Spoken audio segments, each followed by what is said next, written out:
Ucrania, cerca de Rusia. Y acabé una universidad y soy un histórico. Y hoy vamos a hablar sobre la guerra, cómo, cuándo y por qué ha empezado. Porque la mayoría de gente, incluso a la gente de Ucrania, piensa que la guerra empezó el día 24 de febrero de 2022. Pero como vamos a ver adelante, la guerra ha empezado más temprano. Y a veces me parece que la guerra no se ha acabado hace mucho tiempo. Y para entender esta guerra, la guerra actual, tenemos que remontarnos al pasado. No vamos a parar en la época antigua. En dos palabras, a finales del siglo XVIII, la mayoría de las tierras de Ucrania fueron ocupadas por el Imperio Ruso. El Imperio Ruso realizó sistemáticamente una política de genocidio de la población, prohibió la lengua ucraniana, intentó eliminar las tradiciones, etc. Pero no logró el éxito que hubiera querido.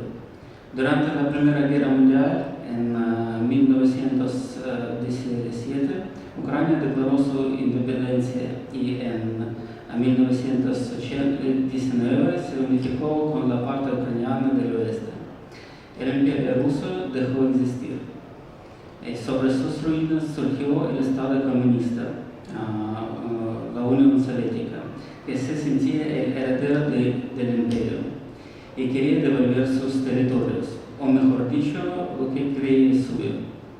Así empezó la Guerra Soviética Ucraniana, que fue un conflicto armado entre la Rusia soviética y la República Popular Ucraniana en 1917-1921. Este conflicto fue por el control de las tierras ucranianas, las antiguas provincias del suroeste del Imperio Ruso. Lo siento, las fuerzas eran muy desiguales y además en el oeste Polonia renacida, también después de la Primera Mundial, Polonia quería recuperar las tierras de Galicia, que históricamente había considerado suyas. A pesar de la heroica resistencia en los frentes, el joven Estado ucraniano cayó, pero su gobierno emigró a Canadá, donde sobrevivió hasta 1992. Para nosotros es importante destacar el primer aspecto de la esencia de Rusia y su actitud hacia Ucrania. Se trata de la ideología imperialista de Rusia y su falta de voluntad para desprenderse de los territorios que considera suyos. Probablemente estas horas, cuando Ucrania era ocupada por la Unión Soviética, sean más oscuras de la historia de nuestro país. Si antes se amenazaba con perder la identidad, la condición de Estado, la lengua y la cultura, ahora se trataba de la destrucción física de los ucranianos. El régimen comunista ruso tuvo en cuenta algunos errores del pasado y fue consciente del espíritu rebelde de los ucranianos y decidió tomar medidas más radicales, lanzando a un auténtico genocidio. En 1922 se llevó a cabo la primera hambruna ucraniana. Cabe señalar que Ucrania siempre ha sido el granero de Rusia, con su extenso territorio, la mayor parte del cual era tierra fértil. Ucrania alimentaba a la mayor parte del imperio y la exportación del grano ucraniano ha sido siempre una de las principales fuentes de ingresos del imperio y luego de la URSS. En 1922, la política del comunismo de guerra provocó la confiscación de toda la cosecha a los campesinos y la subsecuente hambruna, que dejó unos 2 millones de muertos. Otros 6 millones aproximadamente emigraron a diversos países del mundo, principalmente a Canadá, Estados Unidos y Argentina. Este fue el primer intento deliberado de doblegar y destruir a los ucranianos amantes de la libertad, pero no fue ni mucho menos el último. En 1932-1933, Stalin, un dictador aún venerado en Rusia, decidió repartir el Holodomor o hambruna, solo que a una escala aún mayor. Las estadísticas hablan de al menos 7 millones de muertos como consecuencia de la hambruna. Este es el segundo aspecto. Rusia siempre ha querido suprimir cualquier atisbo de la existencia de los ucranianos como pueblo separado, como nación, incluso a costa de la destrucción física de la población. La Segunda Guerra Mundial fue aún más brutal y más destructiva que la primera. Por cierto, la Alemania de Hitler y la URSS de Stalin fueron aliadas en 1939-1941. Cuando Polonia fue dividida en 1939, las regiones occidentales de Ucrania ocupadas por los polacos fueron entregadas a la Unión. Mi abuela, que vivía entonces en Lviv, me contó lo que ocurría entonces. Una de sus frases se me quedó grabada para siempre. Ella me dijo que esperábamos a nuestros hermanos, quiero decir rusos, esperábamos que Ucrania volviera a estar unida. Y recibimos las tropas rusas con pan y sal. Es una tradición ucraniana encontrar visitantes con pan y sal, con sonrisas felices. Al día siguiente de nuestra liberación del dominio polaco, los ucranianos fueron subidos en masa a trenes de mercancías y llevados a un destino desconocido. Y nunca supimos a dónde llevaron a mis dos hermanos, que mi abuela me dijo. Alrededor de 2 millones de ucranianos fueron exiliados a Siberia y al lejano oriente. Y nadie contó cuántos de ellos sobrevivieron. En aquella época se formaban ejércitos de partisanos clandestinos que luchaban contra los soviéticos y el régimen alemán, y luchaban contra todo el mundo por una Ucrania independiente. Cuando Hitler atacó repentinamente la Unión Soviética, el primer y más terrible golpe se lo llevaron los territorios ucranianos, que fueron ocupados casi por completo durante 2 años. De nuevo, solo daré 2 cifras, pero que son muy reveladoras. Las pérdidas totales de la URSS en la Segunda Guerra Mundial fueron de 27 millones de personas. De ellos, 12 millones eran ucranianos. Tras el final de la Segunda Guerra Mundial, en el oeste de Ucrania, unidades partisanas, el ejército rebelde ucraniano luchó contra el régimen comunista durante otros 12 años, escondiéndose en las montañas y los bosques y aterrorizando a todos los colaboradores del régimen. La historiografía soviética fue implacable con ellos. Les tachó de fascistas y de colaboradores de Hitler, y la palabra banderovca, por nombre de Bandera, es un jefe de los partisanos. La palabra banderovca se convirtió en sinónimo de fascista. Muchos ucranianos modernos que crecieron en la Unión Soviética siguen considerándolos enemigos del pueblo. Incluso durante los tiempos relativamente pacíficos de la Unión Soviética, tras la muerte de Stalin y antes de su colapso, hubo una lucha clandestina por la independencia de Ucrania. Las autoridades soviéticas persiguieron a artistas, poetas, escritores ucranianos y a cualquiera que dijera que los ucranianos eran un pueblo aparte, porque en la Unión Soviética existía la ideología de que solo había un pueblo soviético, cuya nación titular era la rusa, y todos los demás no eran más que minorías étnicas. Con esto quiero decir que las autoridades de la URSS se comportaban en Ucrania y otras repúblicas como en los territorios ocupados, cuidada con cualquier estilo de pensamiento diferente. Pero a pesar de muchos años de propaganda de ese tipo, cuando la URSS, ese coloso de pies de barro, se derrumbó, más del 90% de la población de la República Ucraniana optó por la independencia en un referéndum. Y es un momento muy importante, porque Ucrania fue reconocida por la comunidad internacional, incluida la recién formada Federación Rusa, dentro de las fronteras de 24 provincias, más la República Autónoma de Crimea. De nuevo, Ucrania fue reconocida por toda la comunidad internacional, incluida Rusia. Este es un punto muy importante.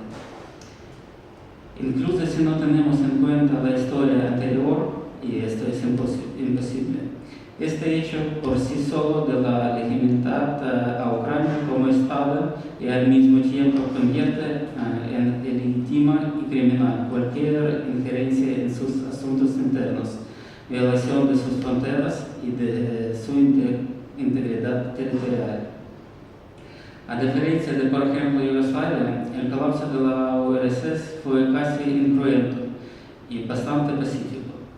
Rusia tenía ciertos problemas internos y no tenía tiempo para meterse en los asuntos de las antiguas repúblicas.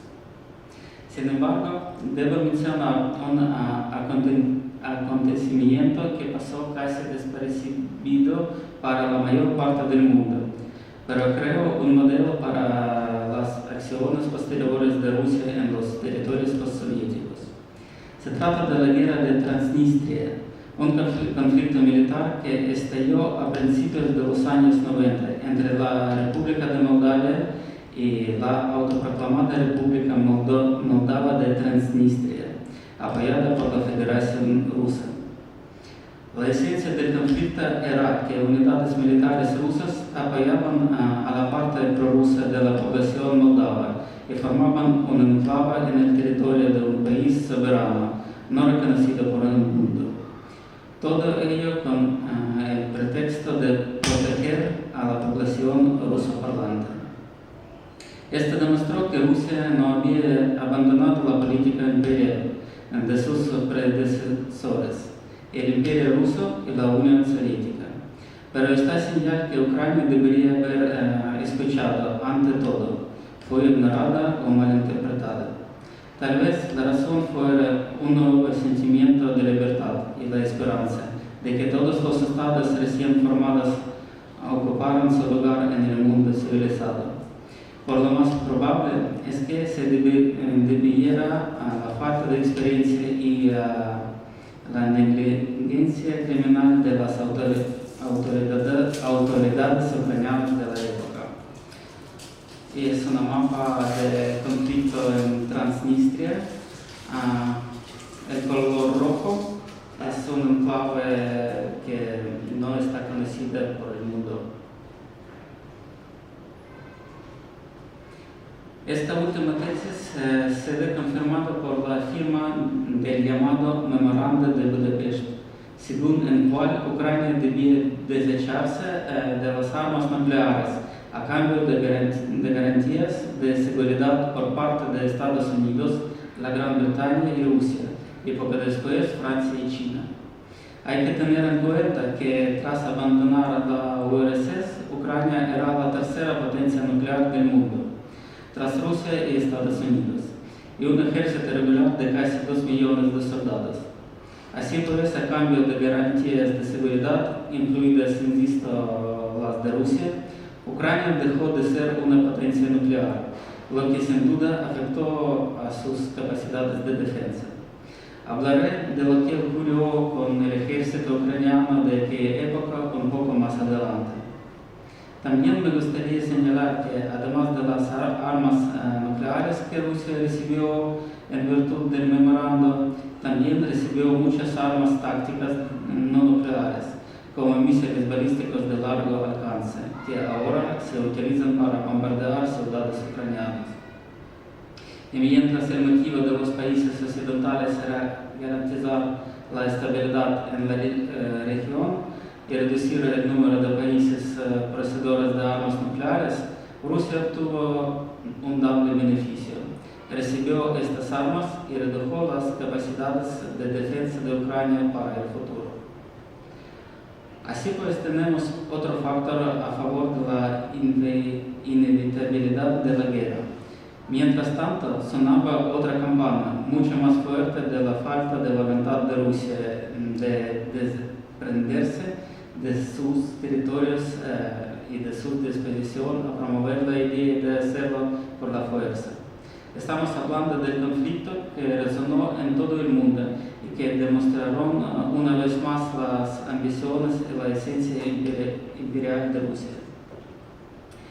La constitución de la URSS, en el momento de su colapso, tenía un artículo que establecía que todas las repúblicas y repúblicas autónomas tenían derecho a la autodeterminación y la independencia. Los chechenos, es un pueblo de Cáucaso, apoyaban mayoritariamente la secesión de Rusia, pero Rusia no quería perder otro trozo de su territorio. Así empezó la Primera Guerra de Chechnya. La Primera Guerra de Chechnya fue uno de los mayores conflictos armados de la historia moderna, y la batalla de Grozny, Grozny es capital de Chechnya, fue la mayor batalla en Europa desde el final de la Segunda Guerra Mundial. Como resultado de las hostilidades, un gran número de asentamientos chechenos fueron destruidos. Alrededor de 120.000 residentes chechenos, muchos de ellos niños, murieron durante la guerra. Alrededor de 200.000 resultaron heridos. Casi la mitad de la población chechena se convirtió en refugiada. Así que tenemos otro modelo de cómo Rusia trata de las colonias. Destruir ciudades y infraestructuras, matar o exiliar a la parte más apasionada de la población, instalar un títere real entre los locales y declararlo una elección democrática del pueblo checheno o ucraniano, etc. No escatiman sobornos y chantajes banales. Pero algo salió mal en Ucrania por los rusos.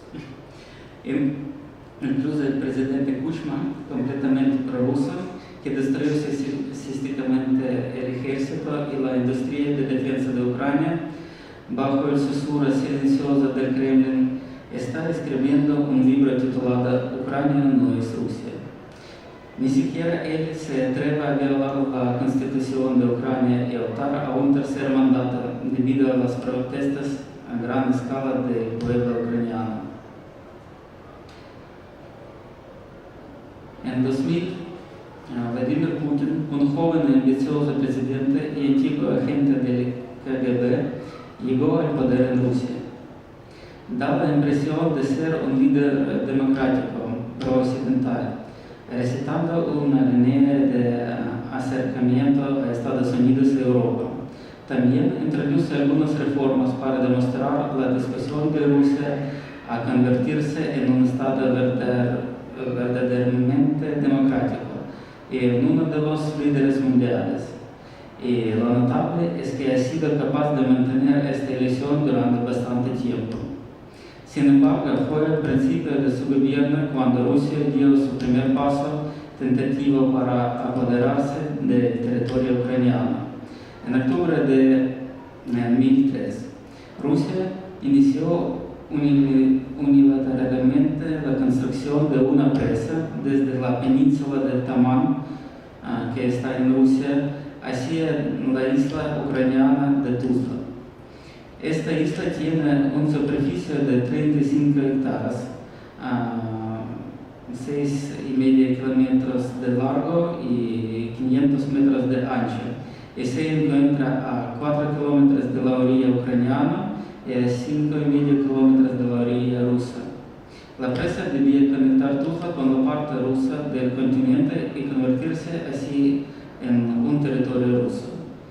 El conflicto escaló hasta tal punto que solo la intervención de los presidentes de Ucrania y Rusia, Leonid Kuchma y Vladimir Putin, permitió resolverlo. Rusia detuvo la construcción de la presa a 180 metros de la isla. La Federación Rusa no solo se vio obligada a aplazar durante una década sus planes de expansión armada contra Ucrania en general y la ocupación de Crimea en particular. Quisiera señalar que este conflicto ha demostrado la inutilidad del memorándum de Budapest. A los países participantes no solo no se protegieron de la agresión, sino que ni siquiera iniciaron consultas sobre su resolución. Y así podemos ver esta isla Tuzla, orilla de Crimea y orilla de Rusia. Y estos puntos rojos, la presa que no era acabada. Incapaz de arrebatarle un trozo de territorio aquella vez, Rusia siguió, sin embargo, su otro patrón, imponiendo como candidato a presidencia a Viktor Yanukovych, un político totalmente prorruso que no tenía voluntad política propia y estaba totalmente dispuesto a seguir todas las instrucciones del Kremlin. Antiguo delincuente con 2 condenas de prisión por robo en su haber, Yanukovych era un candidato ideal desde el punto de vista de Moscú. El pueblo ucraniano tenía una opinión diferente y en 2004 tuvo lugar la ya legendaria Revolución Naranja, el primer Maidán, que dejó 2 cosas claras: Ucrania no era Rusia y que Rusia no la perdonaría. Aunque el nuevo gobierno ucraniano no supo aprovechar plenamente esta victoria histórica en la lucha por liberarse de la influencia rusa, debido a sus rencillas internas, se obtuvo algunos resultados positivos. Adoptó un rumbo hacia la adhesión de la Unión Europea y la OTAN, y un mayor deterioro de las relaciones con Rusia. No me detendré en las guerras del gas, etc., porque en 2007 ya ha demostrado que la guerra y tal vez una serie de guerras no han terminado. Es una foto de Revolución Naranja en Kiev, cuando mucha gente salió a las calles para protestar sobre candidato prorruso Yanukovych. Entonces, el 10 de febrero de 2007, en Múnich, el presidente ruso Vladimir Putin acusó a Occidente, especialmente a Estados Unidos, de interferir en los asuntos internos de Rusia y obstruir su política exterior. Este discurso, en el que habló de un mundo unipolar, de la expansión de la OTAN hacia el este y de muchas otras ideas un tanto delirantes, demostró el complejo de Putin, ese delirio de grandeza, deseo de ser una gran figura histórica y su fijación por la pérdida de la Unión Soviética en la Guerra Fría, su deseo de venganza y las ambiciones imperiales que han caracterizado la política centenaria de Rusia. Y al año siguiente, en 2008, estalló la guerra rusa-georgiana, un conflicto armado entre Georgia por un lado y la Federación Rusa y los grupos separatistas de Osetia y del sur Abjasia por otro. La guerra estalló en agosto de 2008, tras un periodo de deterioro de las relaciones entre la Federación Rusa y Georgia, ambas antiguas repúblicas de la Unión Soviética. Los combates tuvieron lugar en la región estratégicamente importante del Cáucaso Meridional. Se considera la primera guerra europea del siglo XXI. En plena concordancia con su propia doctrina de guerra híbrida, Rusia repitió la historia de Transnistria, con el pretexto de proteger a los separatistas prorrusos de Osetia del Sur y del Sur Abjasia. Rusia creó 2 estados títeres no reconocidos por el mundo y ocupó prácticamente casi el 30% del territorio de Georgia. La comunidad internacional reaccionó ante estos hechos con moderación. Georgia no recibió la ayuda prometida por la OTAN y Putin se dio cuenta de que podía seguir actuando así. Pero durante un tiempo se mantuvo al acecho como primer ministro, mientras que Medvedev era formalmente el jefe de la Federación Rusa. En ese momento Rusia estaba enganchando con éxito a Europa a la energía barata, ganando mucho dinero e influencia sobre los líderes mundiales, Sarkozy, Merkel y otros. Por cierto, fueron estos amigos de Putin quienes bloquearon la solicitud de Ucrania para entrar en la OTAN en 2009. Y aquí vemos una mapa de Europa y los rojos, una Transnistria, 2 Crimea, 5 Donbass y las regiones de Georgia, los conflictos que empezó Rusia y que ahora son enclaves no reconocidos del mundo o territorios donde ahora hay guerra. En Ucrania, mientras tanto, se dio una segunda oportunidad a Yanukovych. Esta vez los titiriteros del Kremlin le ofrecieron un escenario más razonable. Apoyó la vía de la integración en la Unión Europea, pero no en la OTAN, afirmando que era mejor permanecer fuera de los bloques militares. Pero poco a poco, por consejo de sus superiores moscovitas, siguió una política de acercamiento a Rusia y finalmente abandonó la política de integración europea. Esto desencadenó protestas a gran escala y condujo a la revolución de la dignidad en 2014. Y entonces, en febrero de 2014, cuando francotiradores rusos mataron a decenas de personas en la Plaza de la Independencia en Kiev, y cuando los manifestantes asaltaron el barrio gubernamental, cuando Yanukovych huyó a Rusia temiendo por su vida, fue cuando comenzó la guerra, que aún no ha terminado.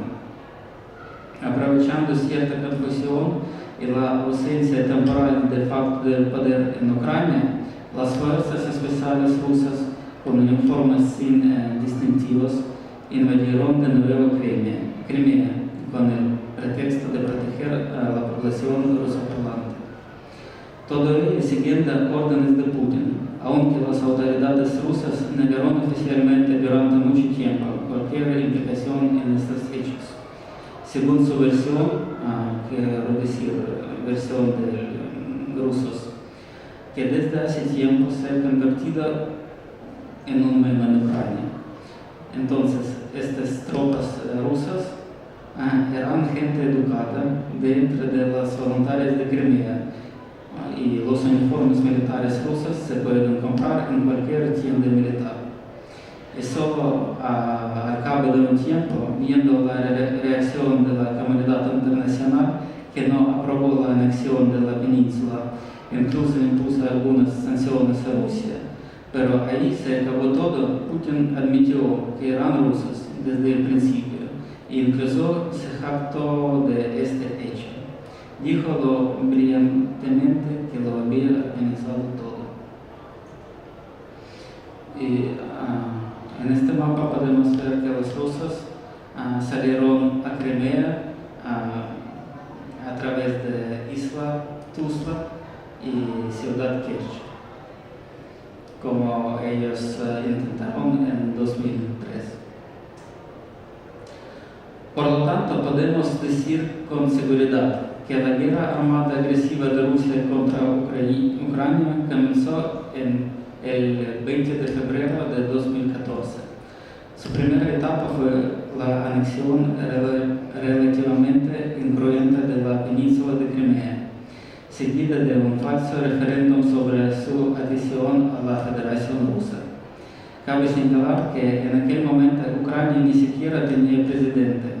Yanukovych huyó y solo al cabo de un tiempo apareció el presidente en funciones Turchinov, que no tuvo el valor de ordenar a nuestros generales que empezaron a resistir la invasión.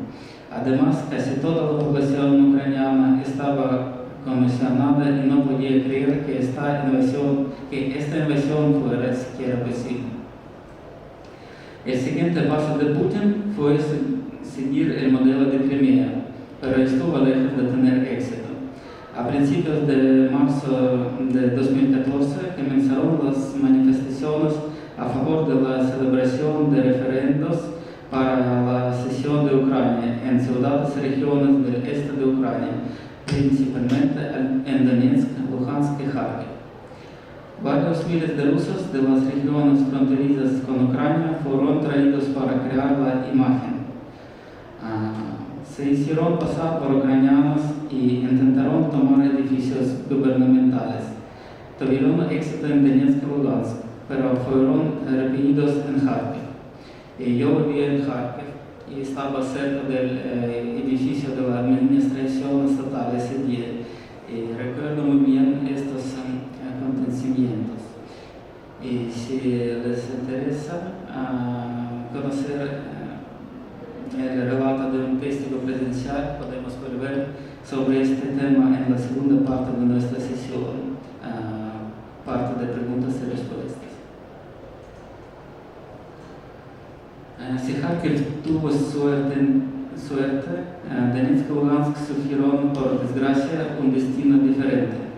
Según testigos presenciales, las regiones se vieron inundadas de mercenarios armados, elementos criminales y más tarde del ejército regular ruso, aunque su presencia fue negada una vez más por las autoridades rusas, pero hay sobradas pruebas de ello. Como resultado, partes de las regiones de Donetsk y Lugansk quedaron bajo el control de los recién establecidos gobiernos de las repúblicas populares de Lugansk y Donetsk. Cabe señalar que los jefes de estos gobiernos eran auténticos criminales con un rico historial delictivo. Algunos de ellos tenían pasaporte ruso. Afortunadamente, las autoridades ucranianas y sobre todo el ejército y los grupos militares voluntarios de la autodefensa territorial han despertado, por fin. Consiguieron localizar la expansión de las repúblicas populares y se creó la llamada zona ATO. ATO significa Operación Antiterrorista. Y durante 8 largos años.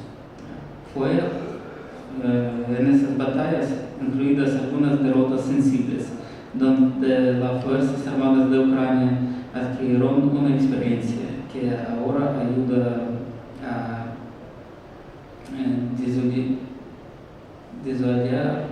la invasión a gran escala en febrero de 2022. Pero, francamente, si Putin hubiera decidido invadir Ucrania en aquella época, lo habría conseguido. En aquel momento no estábamos preparados. Y un punto importante, ¿por qué no fue una guerra civil? Porque desde el principio, ya fuera en Crimea, Kharkiv, Donetsk, Lugansk y otras ciudades de Ucrania, el iniciador fue Rusia, que, debo decir, se apoyó en los prorrusos locales.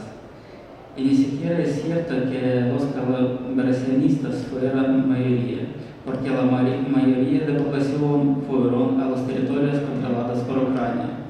Se trata de responder a la pregunta de si hubo realmente alguna amenaza de los ucranianos a la población rusoparlante de Donbass que supuestamente defiende a Rusia. Ahora podemos ver claramente cómo les protege y cuál es su mundo ruso, en el ejemplo de Mariupol, Bucha, Izum y otros lugares. Y me gustaría añadir la última cosa. No hace mucho tiempo vi en la biblioteca un libro de un autor español. No recuerdo su nombre, pero recuerdo muy bien el título, ¿Cómo entender a Putin? Y no estoy seguro de que hay que entenderle. Se trata de un hombre que ha desatado la mayor guerra continental en Europa de los últimos 100 años. Un hombre que por orden propia está destruyendo ciudades enteras, y no solo ucranianos, podemos recordar Siria, por ejemplo. sino incluso las suyas propias. Un hombre que tenía el enorme potencial de convertir a su país en un verdadero líder mundial, pero que no logró establecer un nivel de vida decente para el 80% de sus habitantes. Pero esa no es la cuestión, porque no importa quién dirige Rusia, porque cualquier gobernante no ve su objetivo como el cuidado de la población. Para ellos, la grandeza reside en la conquista de nuevos territorios, y Ucrania siempre ha sido una llaga para ellos. No es exagerado decir que ahora estamos defendiendo a toda Europa desde 2014.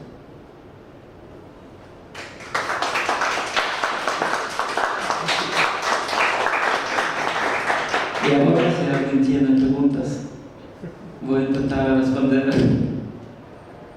Sí, yo casi más que preguntar, me hago pregunta-respuesta, y casi como ucraniano me gustaría que me respondieras lo que yo pienso, ¿no? Que es, ¿no os sentís traicionados por el acuerdo de desarme por las partes firmantes, que yo creo que han sido muy cobardes, como ha sido el resto de Europa y del mundo, como se fue en la Segunda Guerra Mundial, cuando Hitler empezó a ocupar territorios y a anexionarse y mirando para otro lado a ver si se conformaba ahí? Digo porque según los tratados yo creo que automáticamente Estados Unidos y Gran Bretaña, como primeros firmantes, ya que Rusia era el otro y lógicamente ese no iba a entrar de parte de Ucrania, automáticamente debieran de haber en ese momento entrado en conflicto, o sea, con el cumplimiento de un acuerdo, porque está claro que si no hubiera habido un desarme nuclear no se hubieran atrevido con Ucrania. Entonces yo creo que ahí empieza la traición o la cobardía del mundo para con Ucrania. Yo creo que en un lado sí es una traición, pero también puedo entender que nadie quiere la guerra nuclear. Y me parece si los países de la OTAN y Estados Unidos y Gran Bretaña entran en este conflicto, el resultado va a la guerra nuclear. Y también, como yo sé, este memorándum de Budapest fue firmado con muchos errores jurídicos, con muchos errores jurídicos. Por eso es una traición. Pero estamos agradecidos para la ayuda que nos da Estados Unidos y Europa y Gran Bretaña, porque sin esta ayuda todo fue mucho más peor.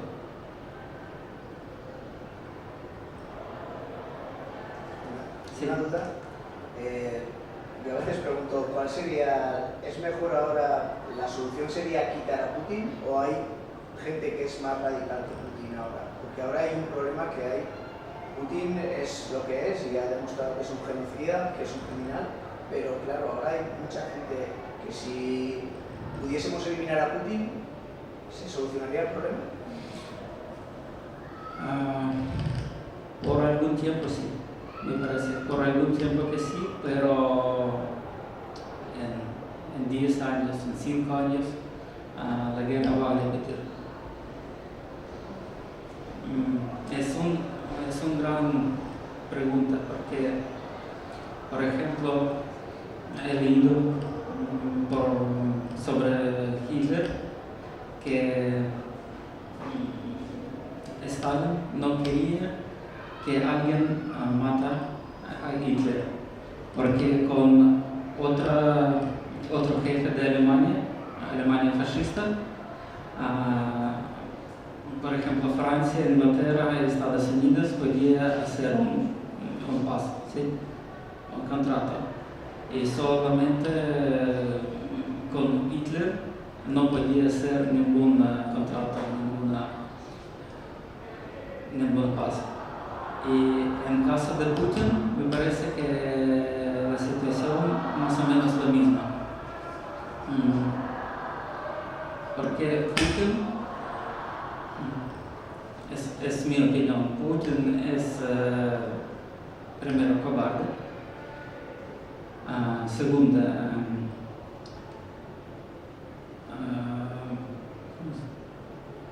elita, rusa elita.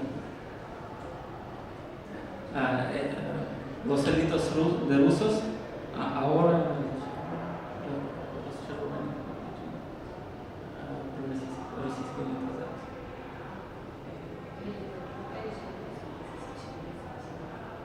élite rusa decepcionada a Putin y si Putin ahora no tiene soporte tan grande como antes. Mejor que el mundo puede ver que Putin no es un líder mundial y no es un líder poderoso como él quisiera ver él. Sí, explico un poquito porque creo que le falta palabras. O sea, que Putin coge el micrófono.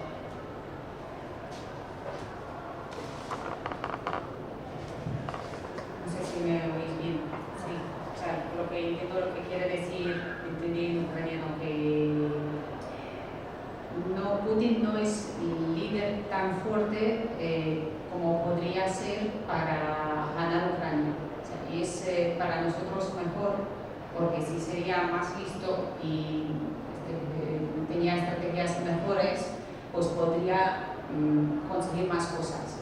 Pero es bastante cobarde y alrededor de él hay personas que rusa pues no está muy contenta con las cosas que ha hecho y cómo lo ha hecho. Entonces, como dice Taras, que para algún tiempo pues desplazar y quitar Putin del mando pues sería solución. Pero sí, claro, que teniendo en cuenta que Rusia, como vemos a lo largo de la historia, siempre tenía ganas de conquistar otros países a la manera tal como vemos ahora, que no solo Ucrania, también otros países vemos que invadieron y pues, matando gente civil y trayendo destrucciones, pues entonces hay que pensar bien qué vamos a hacer después de ganar esta guerra, porque va a ser ganar una batalla con Rusia, que no va a ser ganar totalmente las ganas de Rusia de seguir conquistando de esa manera el mundo. No sé si he explicado bien.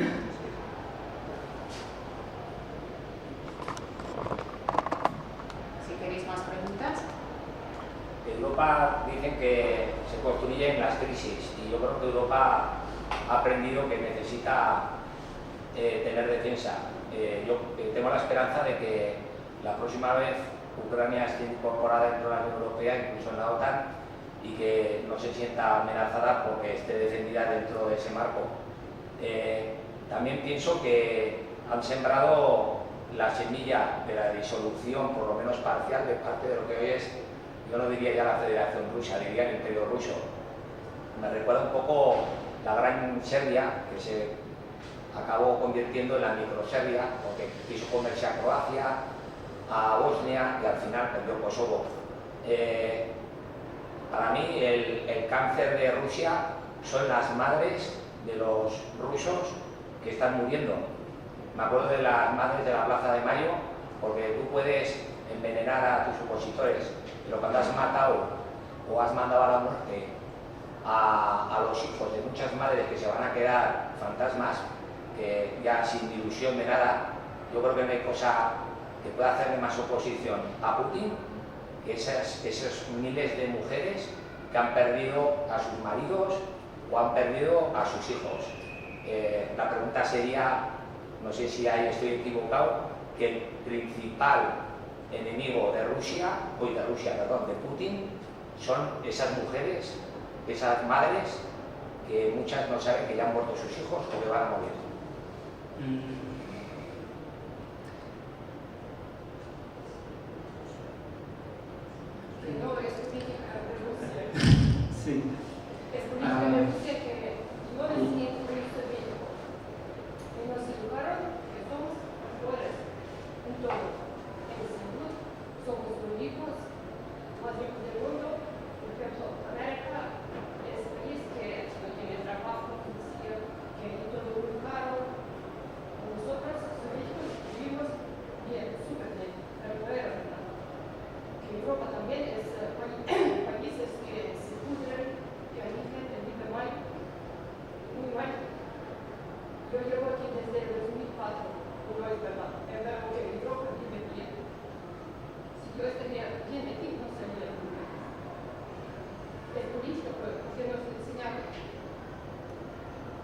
se murieron un católico y nosotros vivimos bien, pero no hasta allí, cuando se rotó la soviético, cuando ha visto como de Europa a América, entonces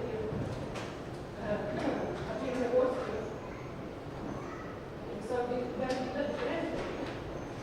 El soviético era todo mentira, era ahora que tienen casas por toda Europa y nos dice que Europa es el país que se puede y aquí van de vacaciones. Tienen chalet por toda Europa, por toda. Sus hijos estudian aquí, en Inglaterra y en América. Y es Rusia, es política, mentira, mentira, mentira. Nos vinimos a la escuela y nos enseñaron una cosa, pero ni sabemos. Después a la otra, y casi fuimos más a la escuela y a política rusa, porque día a día nos sentían en eso. Y sobre las madres de los soldados rusos, es también una pregunta muy difícil, porque si en todo el mundo civilizado tus palabras eran verdaderas, sí. Pero en Rusia hace mucho tiempo hay una doctrina militar. Las mujeres pueden hacer más hijos. Y los autoridades de Rusia, o del Imperio de Rusia, o de la Unión Soviética, nunca han pensado sobre soldados. Ellos piensan más sobre su técnica militar, sobre aviones, tanques, helicópteros, pero no sobre soldados. Y ahora podemos ver muchas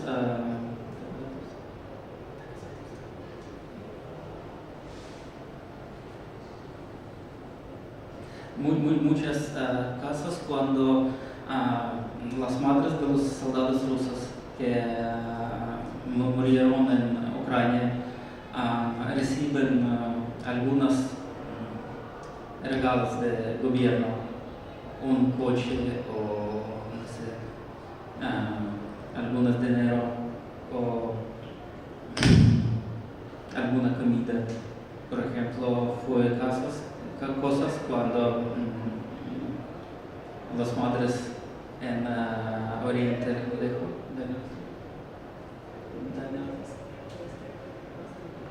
sí, en Siberia, las madres recibieron sacos de patata para su hijo que murió en Ucrania. Y el pueblo de Rusia no quiere revelar.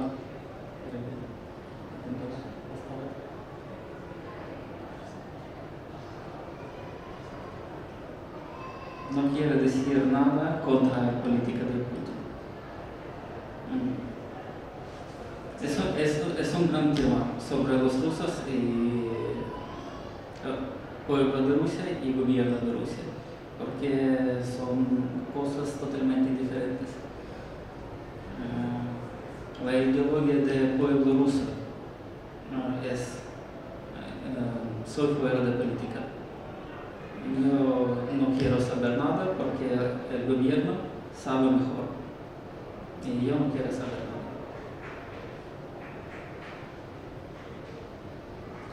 Es una diferencia de ucranianos que siempre pueden hacer una revolución si algo va fuera de la Constitución, por ejemplo, como en 2004 o 2014.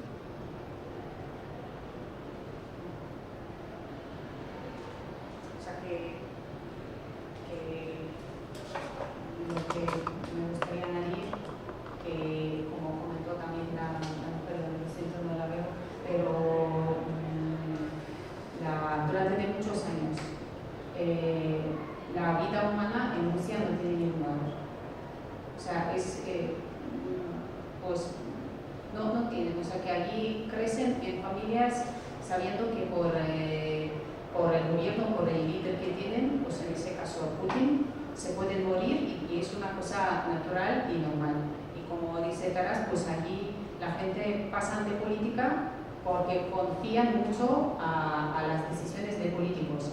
¿Por qué hacen eso? Porque a lo largo de muchos años así se enseñaba en los colegios, en todo. O sea que por la decisión del gobierno pues pueden perder la vida y es una cosa normal. Y nunca hacían caso a la vida del pueblo. O sea, la política de Rusia era ser fuertes y potentes, pero dando miedo. Y sabemos que ahora país fuerte es país que es estable económicamente, país que tiene defensas bien organizadas y donde el pueblo vive bien. Pues Rusia es totalmente diferente. Allí no se hace caso a la vida del pueblo. Y el nivel de la vida no se puede comparar con ni de Europa, ni Estados Unidos, ni otros países europeos. Y viviendo en esa situación, pues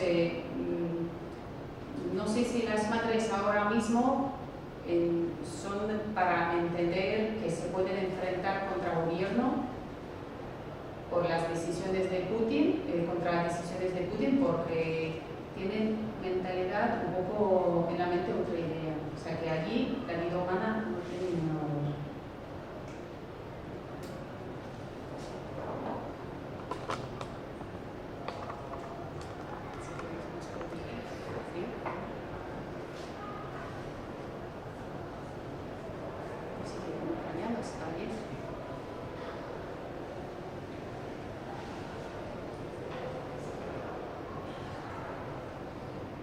Estuvisteis en Ucrania, ¿no? Sí, hace 2 semanas.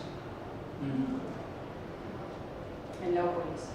Sí, en Pole y en Gorodó. Y bueno, en Leópolis lo tenemos. ¿Y cómo te gusta Leópolis? Sí, muy bonita. Me decía Elena, me preguntó qué tal Leópolis y dije, me recuerda mucho a Praga y a Budapest. Ya me dijo que eso fue imperio austrohúngaro, es que la construcción y todo me recordaba mucho, es una ciudad muy bonita. Y luego mucho contraste de lo que vivimos, porque claro, por un lado vivimos una ciudad relativamente tranquila, luego masticas durante la semana siguiente cosas que vives y te das cuenta, ¿no? Pues estuvimos con mutilados de guerra jugando a fútbol en Gorodó, vinieron a vernos y bueno, los críos también jugando y tal, y ahí ves la guerra y luego estuvimos en el cementerio, que eso, cuando ves las fotos encima los entierros, sabéis que son con foto, entonces ves la fecha de que está enterrado y encima ves la foto del niño, que digo yo, porque claro, 2003, 2004, 18, 19 años, y Elena se emocionó lógicamente, yo a mí se me cortó todo, porque aparte de lo que ves, y tengo que decir que estoy enamorado del pueblo ucraniano, o sea,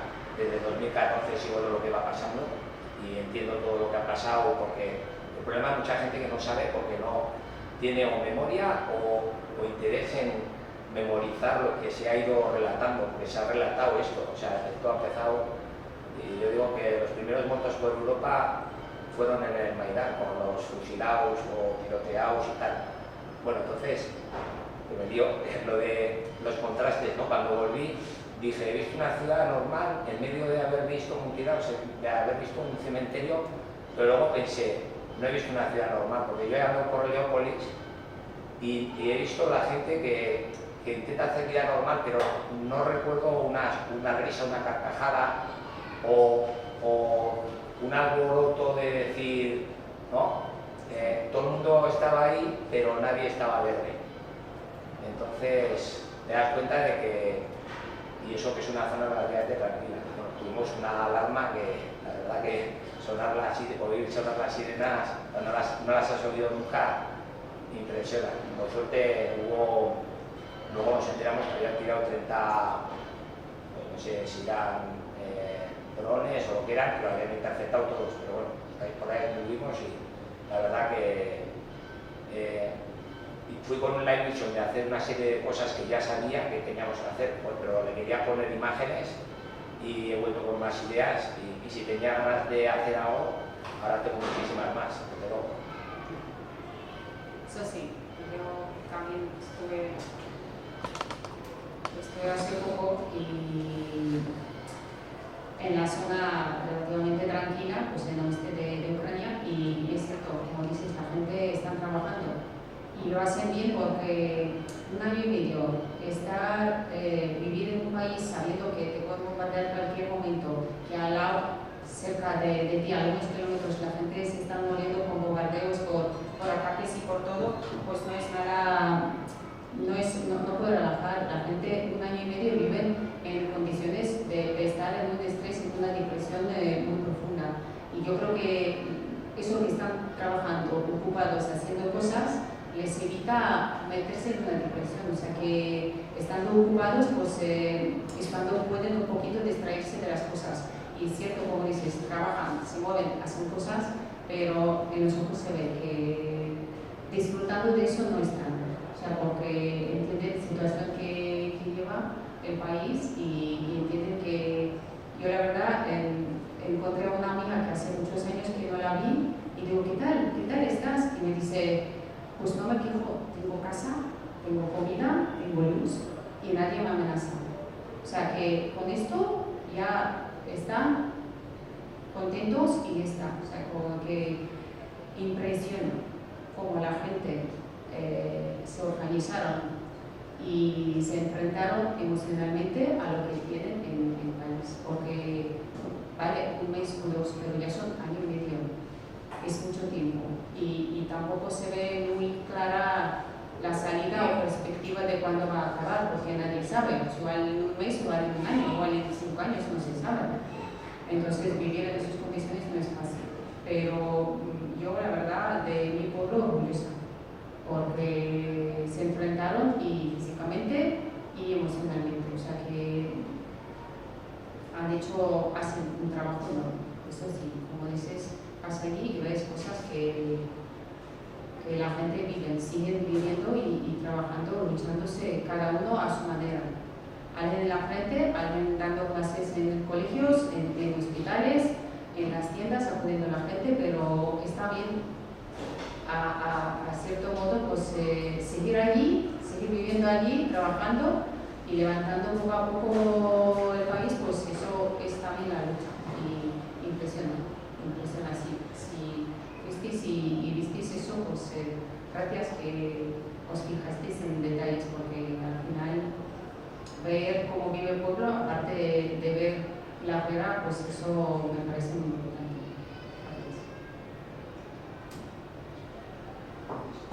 Si tenéis más preguntas, pues entonces muchas gracias. Gracias por atención,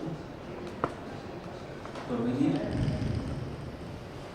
Pues ya anunciaremos, pero tenemos planes de seguir con las ideas, contar sobre Ucrania, sobre temas que están interesados saber los españoles. Entonces, pero ya en otoño, porque ahora viene la época de... Una pregunta. Todo esto que ahí, bueno, nos habéis comentado, ¿hay algún libro, algo? A mí me gustaría tenerlo casi para dejarlo también, porque a veces le quieres contar a la gente las cosas y a veces la mejor manera de contarla es léete este libro.